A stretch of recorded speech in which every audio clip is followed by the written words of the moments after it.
Hello, welcome to the Litmus Test. I'm Phil Moore. This is our first ever episode, the Litmus Test, the show for the creative community.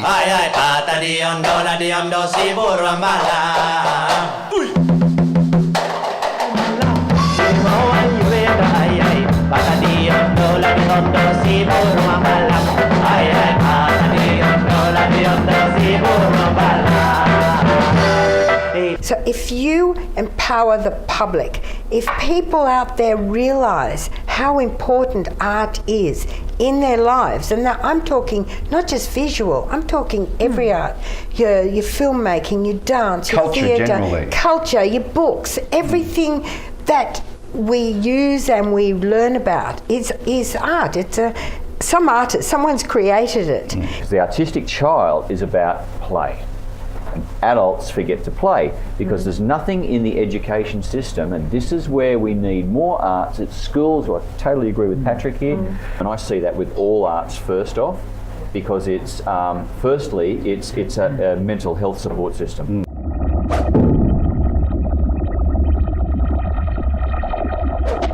So then we finally made a decision unanimously that we would go for an art centre at Caroline Bay. Now that stirred up a lot of things because some people didn't want it at Caroline Bay, even though it was set aside and dedicated and zoned for an art centre. Was there any kind of facilities up to that point on the coast? No. I was so pleased that we finally won that battle. Some of the councillors had to be dragged by their hair into doing it, and now they're the greatest supporters of it. You know. You didn't feel me slowly, nor could I hear when you cried. I think the quality of scripts that I'm seeing on TV here is phenomenal and really, really good, and something Australia should be enormously proud of, and prouder of than it is its television industry. I reckon that's kind of the joy of web series and stuff. You can actually do stuff on the cheap these days. I mean, there are so many micro-budget movies being made, on the sniff of an oily rag that are quality films. Writers are cursed. They're driven. They can't. There's nothing else you can do. You have to write. Once you're a writer, you have to write. I'm not driven like that. I'm not a writer. I love being around writers. It's insane, but I love being around writers. I love watching writers. I love the process. There are so many creative people up here, and people really want to get amongst things, And I think new, innovative theatre would have an audience here. It's just about how do you get it to that audience. But I do think a theatre company up here, a professional theatre company up here would do really, really well. It's taken away that slight snobbery as well of you can only make a film if you've been to film school. You can only be an actor if you've been to RADA or whatever. Yeah. No, the web is there to prove that actually all you need is talent. It's not about how rich you are. It's not about what you've done with your life previously. It's about what is on screen. I think this area is absolutely glowing with creativity now, and I think what we need is to communicate more, to share our skills more.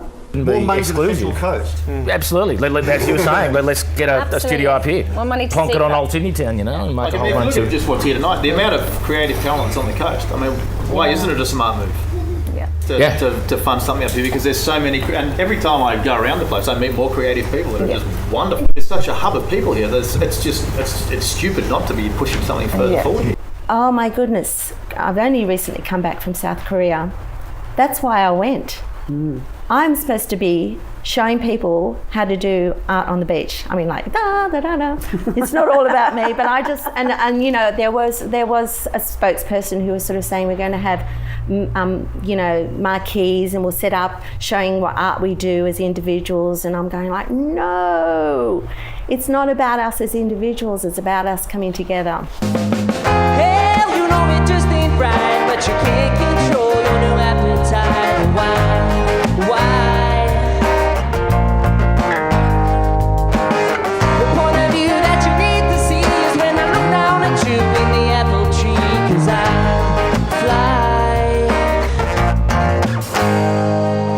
Say to people, if they want to be in the arts, especially young people, don't be in the arts.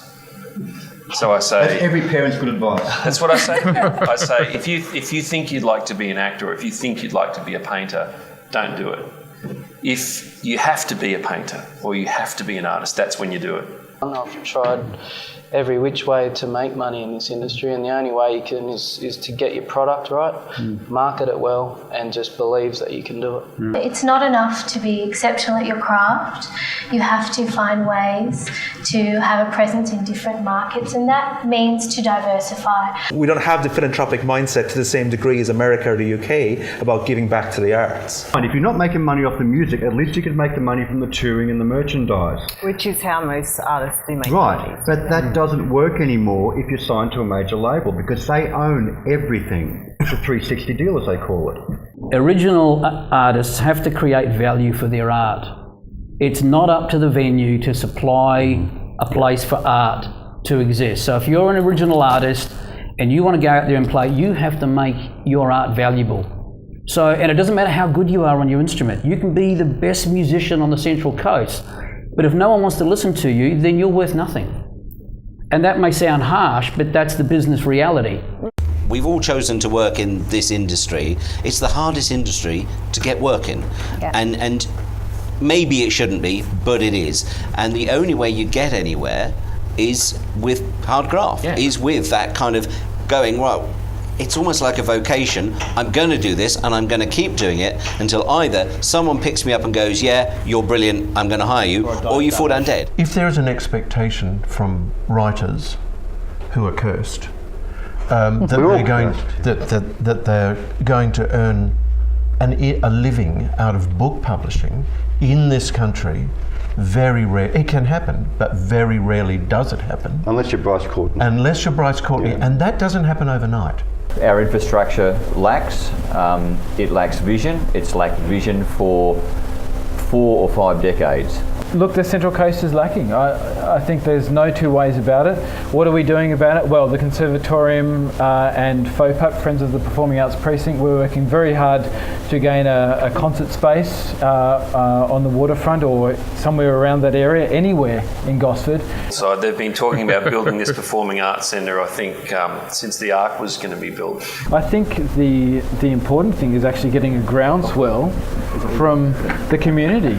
The community demanding the community needs to say, we want this culture, the arts is important to us, and we want to see this flourish. We want to see the rejuvenation of Gosford. We want to see the Central Coast flourish in that way. Maybe we could call it the Anzac Sports Centre Arts Hub, and we'd get funding straight away. You make me laugh a little louder, smile a little brighter. There's no one like you. Live a little better, cry a little lesser. Don't know what I'd do. Call out my name. Oh, calling out my name. Let me try to get a definition then. What is Indigenous art? Is it that passed down story, or is it the fact that there's an Indigenous artist doing it? As simple as that. What defines Indigenous art? Well, for me personally, I think it's it's fluid. It's constantly evolving and changing. We're not saying that we're not storytellers. We're still storytellers, just in another way, and we're still telling. You might have a traditional stories within your family, and just because you've grown up urban or you haven't lived on country, and that doesn't mean you don't have those dreaming stories or whatever that you still paint. It's just in a different way. My father once said to me, he said, "That's the one thing no one can ever take away from you. So the one thing that you want to suppress is the one thing that can make you the most powerful." To me, that was like a eureka moment, and I said, you know what? I'm part of something that's much, much bigger than me. It's much, much bigger than anyone that's around me. And I'm bloody proud of it now too. But we're teaching people through art about our history, and for us as Aboriginal people, it's also a healing tool. How does dance connect you to your land and your heritage? I've never, ever been asked this question. How does it connect me?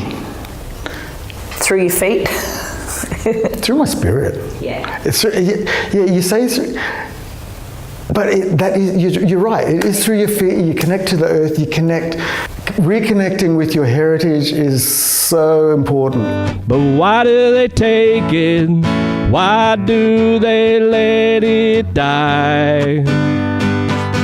Story stories from the dreaming and stories from a long time gone by. Why do they do it, or they just don't understand?